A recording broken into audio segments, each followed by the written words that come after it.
Hi students, hope all of you are well and taking care. Welcome all of you in our next class of chapter 7, 12th class, alternating current में we have done alternating current at any instant, then average value of current, RMS value of current हमने पढ़ लिया है. Today we will discuss about phasor diagram. Phasor diagram is an important topic. ध्यान से समझेंगे क्योंकि remaining chapter इसी पे बेस्ड है. Phasor diagram is the vector representation. It is vector representation of current end voltage. Current end voltage with their phase relation.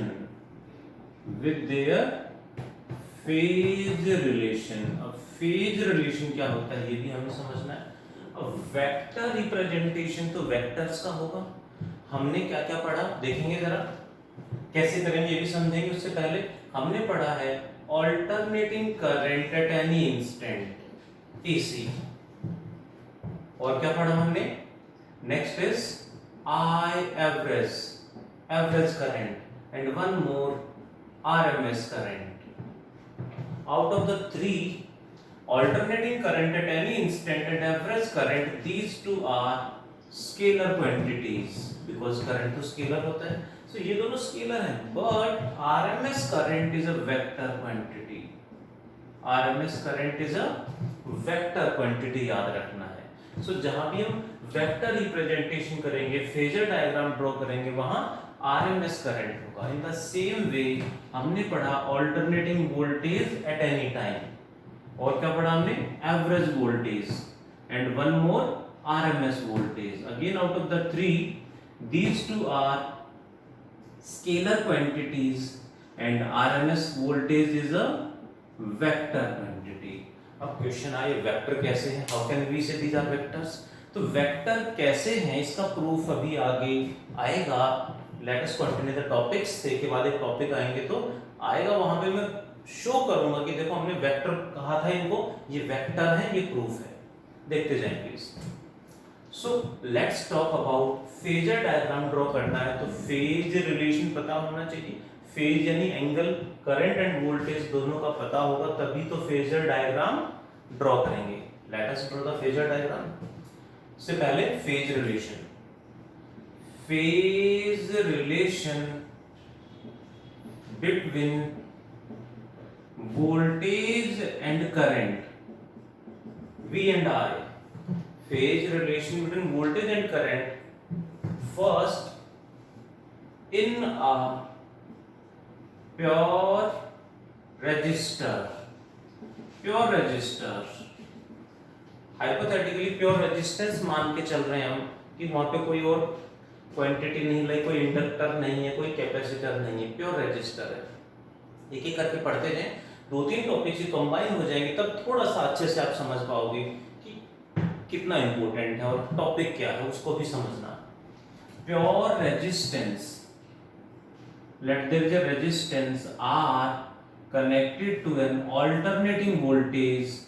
Alternating voltage का symbol होता है सर्कल में ऐसे कर्व्ड लाइन ड्रॉ कर देंगे. सर्कल में कर्व्ड लाइन ड्रॉ कर देंगे. That is the symbol for alternating voltage. कितना अप्लाई कर दिया V. ये ऑल्टरनेटिंग वोल्टेज इसके अक्रॉस करंट सप्लाई करेगा, करंट फ्लो करेगा यहाँ पे. देन एट एनी टाइम यहाँ पे वोल्टेज जो हमने अप्लाई किया है, alternating voltage at any instant t, alternating voltage is V naught sin omega t. What does it mean? t time पे इसके क्रॉस वोल्टेज का फेज यानी एंगल कितना है ओमेगा t. t टाइम पे इसके क्रॉस वोल्टेज का फेज ओमेगा t. उसी t टाइम पे इसके अक्रॉस जो करंट फ्लो करेगा उस करंट का फेज क्या होगा. यानी हमें यहाँ पे करंट निकालना है और फिर फेज कंपेयर करना है. फेज कंपेयर करना है, एंगल को कंपेयर करना है। वोल्टेज का फेज ओमेगा टी। अब करंट कैसे निकालें?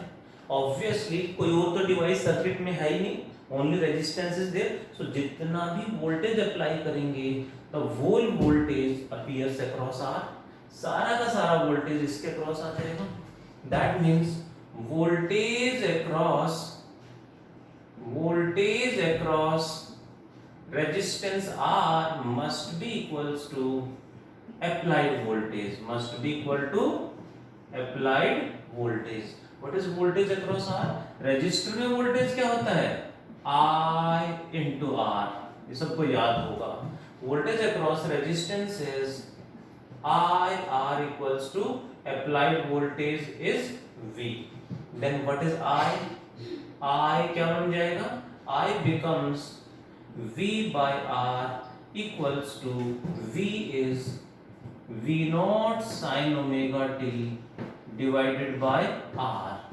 What is voltage by resistance? Current. Then maximum voltage by resistance क्या होगा? Voltage by resistance is current. Maximum voltage by resistance. Hope you got it. Hope you got the answer. Maximum voltage by resistance हो जाएगा maximum current. Maximum voltage by resistance, maximum current. We will represent it by maximum current को हम I naught से represent करेंगे।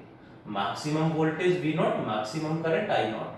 I naught sin omega t, I naught हो गया, ये sin omega t as it is. That is that equation number 2. t time पे यहाँ जो अप्लाइड वोल्टेज का फेज है ओमेगा टी, उसी सेम टाइम पे करंट का phase is also omega t. यानी दोनों का फेज किसी भी टाइम पे प्योर रेजिस्टेंस में सेम है। What is the conclusion? Voltage and current are in same phase, voltage and current are in same phase in pure resistance. Pure resistance में दोनों same phase में रहेंगे।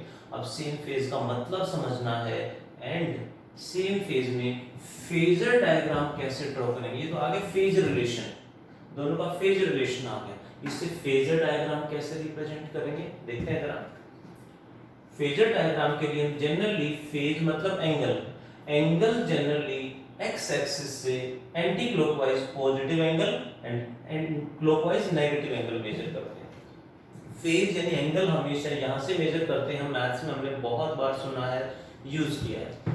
वोल्टेज का फेज कितना है? Omega T. वोल्टेज का phase omega t है। अब ओमेगा टी की वैल्यू क्या है? तो अल्फाबेट है, डोंट नो क्या वैल्यू है, तो हमने इतना सा मान ली। ये वैल्यू क्या मान ली हमने? Omega t. तो वोल्टेज हो गया इधर, वोल्टेज को क्या लिखेंगे? कौन सा वोल्टेज लेंगे? इंस्टेंटेनियस वोल्टेज, एवरेज वोल्टेज और RMS voltage. Obviously vector representation है एंड वेक्टर कौन है? Only RMS voltage is only the vector. That's why कौन सा वोल्टेज होगा यहाँ पे? आरएमएस।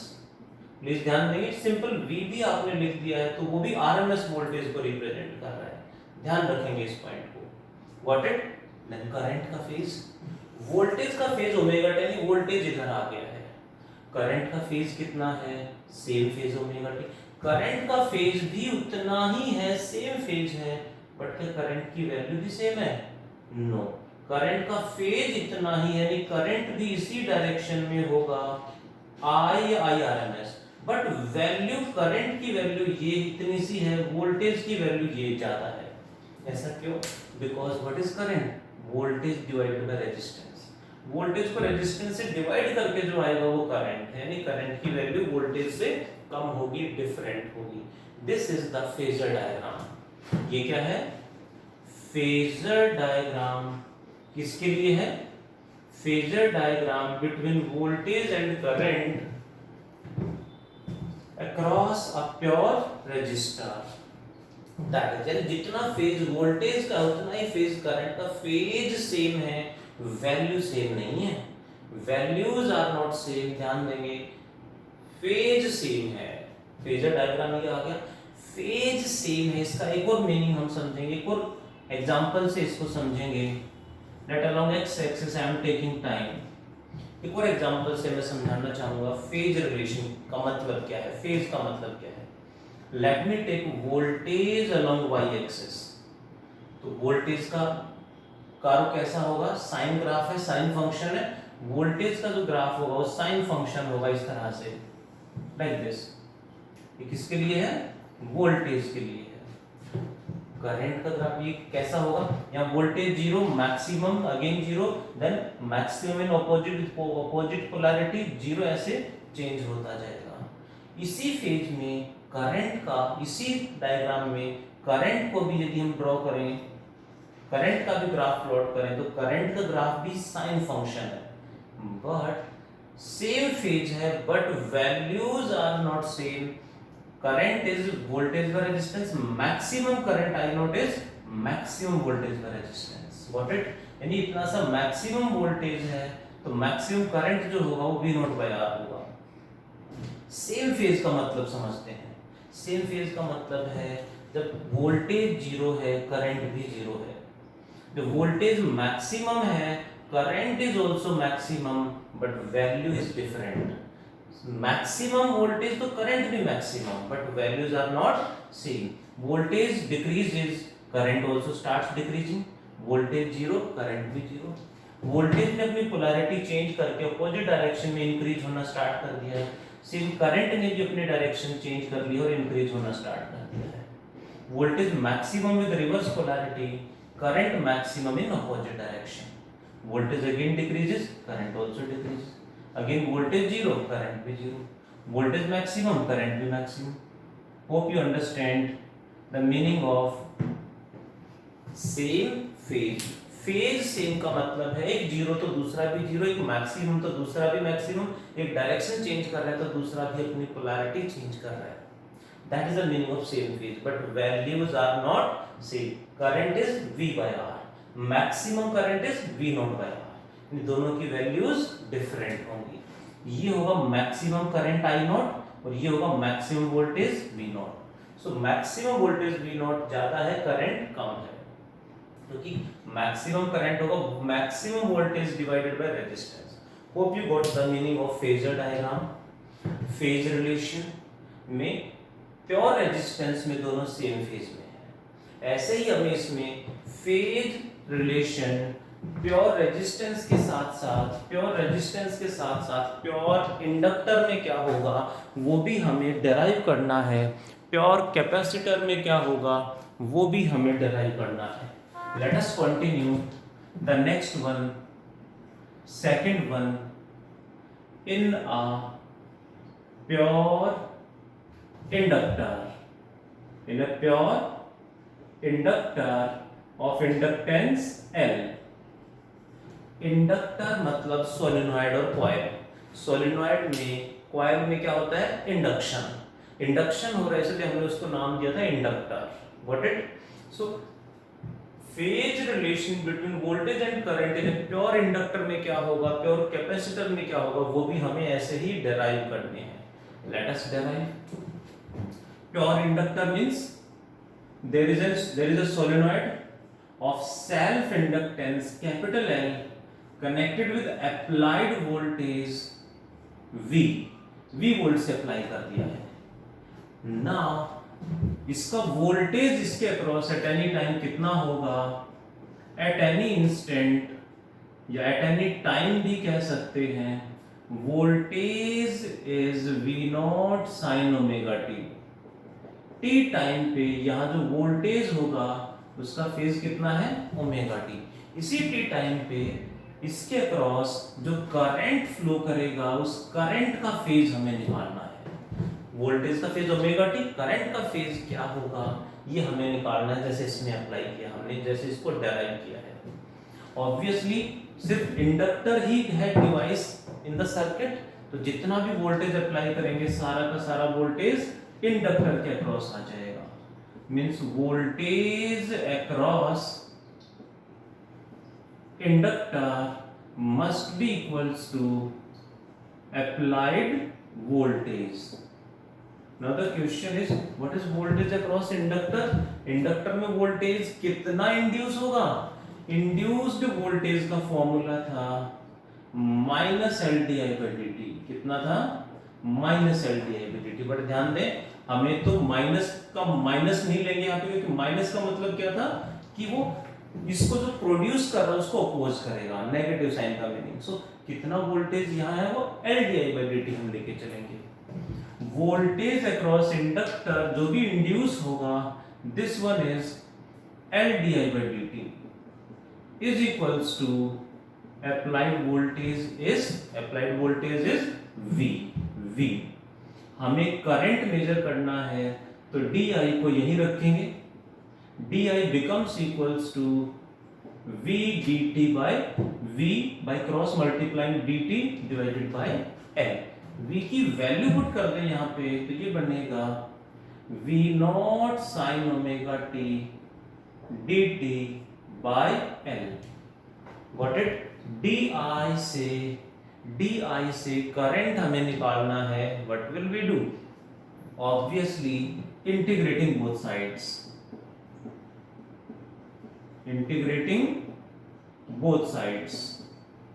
जैसे ही इंटीग्रेट करेंगे क्या बनेगा? DI integration V not by L sine omega t dt। Is it? D I का integration I V not by L constant as it is आ जाएगा। साइन का इंटीग्रेशन क्या होगा? सबको याद होना चाहिए, याद भी होगा, बट स्टिल यहाँ पे अक्सर बच्चों को डाउट रहता है। साइन का इंटीग्रेशन होना चाहिए माइनस कोस, बताएंगे कोस, कंफ्यूज रहते हैं। तो थोड़ा सा यहाँ पे कॉन्फिडेंस आना चाहिए, बहुत बार यूज कर चुके हैं, क्योंकि प्लस माइनस का डिफरेंस है वो गलत कर देगा डेरिवेशन को, न्यूमेरिकल भी गलत हो जाएगा।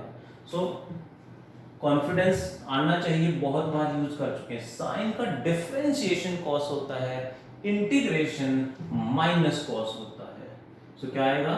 साइन का integration is minus cos omega T divided by omega T का जो कोफिशिएंट है ओमेगा वो डिवाइड में आ जाएगा। This is, let us proceed.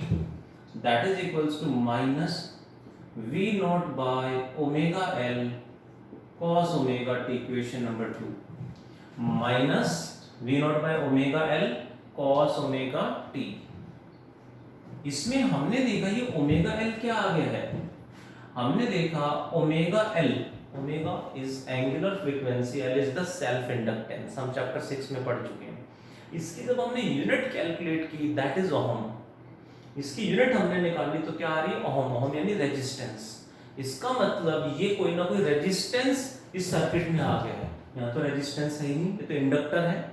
Resistance तो यहाँ पे है ही नहीं, प्योर इंडक्टर कह रहे हैं। दैट मीन्स ये रेजिस्टेंस तो है, लेकिन जो फ्री इलेक्ट्रॉन के कोलिजन की वजह से इलेक्ट्रॉन प्रोड्यूस हो, फ्री इलेक्ट्रॉन के कोलिजन का जो रेजिस्टेंस प्रोड्यूस हो रहा था, ये वो रेजिस्टेंस नहीं है। ये रेजिस्टेंस ऑल्टरनेटिंग वोल्टेज की जो फ्रीक्वेंसी है ओमेगा, फ्रीक्वेंसी की वजह से एक नया रेजिस्टेंस प्रोड्यूस हो गया है। That is named, that is represented by XL। It is known as inductive reactance. Please ध्यान देंगे, inductive reactance. Inductive reactance means, इसका मतलब है resistance offered by inductor, resistance offered by inductor to AC, resistance offered by inductor to alternating current। alternating current है जिसकी frequency होती है, उसके लिए इसने एक एक्स्ट्रा रेजिस्टेंस प्रोड्यूस कर दिया है, जबकि रेजिस्टेंस तो हमने कनेक्ट ही नहीं किया था। यानी ये रेजिस्टेंस फ्रीक्वेंसी की वजह से प्रोड्यूस हो रहा है। जो हमने ओहमिक रेजिस्टेंस पढ़ा था चैप्टर 3 में कि फ्री इलेक्ट्रॉन आपस में कोलाइड करते हैं, that causes opposition to current, वो वाला रेजिस्टेंस नहीं है, बट यूनिट वही ओहम आ रही है। दैट्स व्हाई इसको, ये भी एक रेजिस्टेंस है, बट इसे रेजिस्टेंस ना कह के रिएक्टेंस बोलेंगे। इंडक्टर का रेजिस्टेंस है, so inductive reactance. What is its SI unit? Unit क्या होगी इसकी? ऑब्वियसली रेजिस्टेंस है तो unit is ohm. SI unit is ohm। You know well about symbol। SI unit is ohm। So this equation can be written as, यहां से board exam में भी question आया है, मैं डिस्कस करूंगा इसके बाद। Equation second can be written as I equals to minus V nought by omega L, क्या बन गया X L cos omega T. Please ध्यान देंगे ओमेगा इनटू एल है, मल्टीप्लाई में एल है, बट ये एक्स के साथ सिंबल है, प्रीफिक्स फिक्स में बोलते हैं, प्रीफिक्स में सिंबल है, सबस्क्रिप्ट में सिंबल है, एक्स के नीचे मल्टीप्लाई में नहीं है, एल सिंबल है उसके नीचे छोटा सा सिंबल, मतलब resistance offered by the L मतलब इंडक्टर। इंडक्टर को, इंडक्टेंस को हम कैपिटल एल से रिप्रेजेंट करते हैं, ये मल्टीप्लाई में बट ये सिंबल है। So this is v not by XL cos omega T, voltage by resistance current, maximum voltage by resistance maximum current. So this becomes minus I not cos omega t, क्या बन गया minus maximum voltage by resistance यानी maximum current minus I not cos omega t. Now voltage का phase omega t, current भी omega t, लेकिन वो sine function है, ये कोस फंक्शन है विद नेगेटिव साइन। कोई बहुत सीनियर मैथमेटिशियन है जिसका मैथमेटिक्स बहुत स्ट्रांग है, मैथ्स में भी specially function sine cos function बहुत ज्यादा स्ट्रांग है, एक्स्ट्रा ऑर्डिनरी स्ट्रांग है, तो वो यहां से दोनों का फेज रिलेशन इजीली बता सकते हैं, बट हम कंफ्यूज हो जाएंगे। सो हमें तो इस तरह की इक्वेशन चाहिए जिसे डायरेक्टली देखें, सिंपली देखें और बता दें कि हाँ ये फेज रिलेशन है। For that we will convert cos into sine, वो साइन में तो इसको भी साइन में कन्वर्ट करेंगे और माइनस साइन हटाएंगे ताकि कंफर्टेबली हमें रिप्लाई कर सकें। सो कोस को साइन में कन्वर्ट करना है तो minus I not cos theta can be written as sin 90 minus theta sin pi by 2 minus omega T.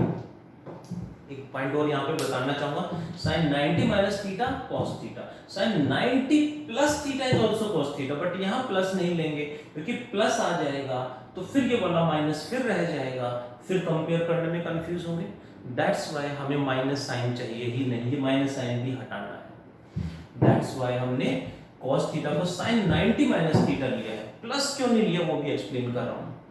I equals to I nought into sin theta की साइन की प्रॉपर्टी होती है कि माइनस अंदर चला जाता है, अंदर से बाहर आ जाता है।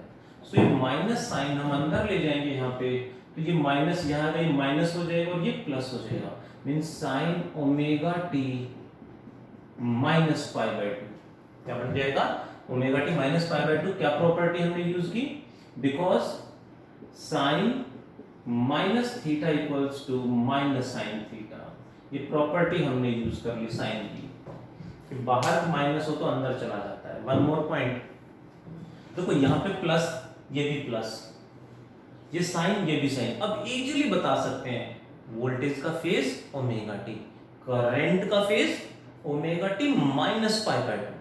सिंपली हमें पता चल रहा है कि करंट का फेज वोल्टेज के फेज से माइनस पाई बाय 2 यानी पाई बाय 2 कम है, लेकिन प्लस ले लेते यहाँ पे तो यहाँ पे प्लस में लेके चलता और फिर इस माइनस को अंदर लेके जाते तो ये भी माइनस, दोनों नेगेटिव हो जाते, दोनों नेगेटिव होते फिर आंसर उससे भी सही आएगा। मैं क्लियर कर दूं, यहां से भी जो स्ट्रॉन्ग, जिनका फंक्शन चैप्टर बहुत ज्यादा स्ट्रॉन्ग है, बहुत अच्छे से विजुअलाइज एनालाइज किया हुआ है, वो यहां से भी कंपेयर करके फेज रिलेशन बता देंगे, यहां से भी बता देंगे, प्लस वाला लेके भी बता देंगे। बट हमारा मैथ्स अभी हो सकता है कुछ बच्चों का हो, बट मोस्टली उतना स्ट्रॉन्ग नहीं होता, या फंक्शन वाला टॉपिक उतना एक्स्ट्रा ऑर्डिनरी वे से हमने नहीं डील किया होता है जनरली। दैट्स व्हाई हम उसे सिंपल फॉर्म में कन्वर्ट कर रहे हैं।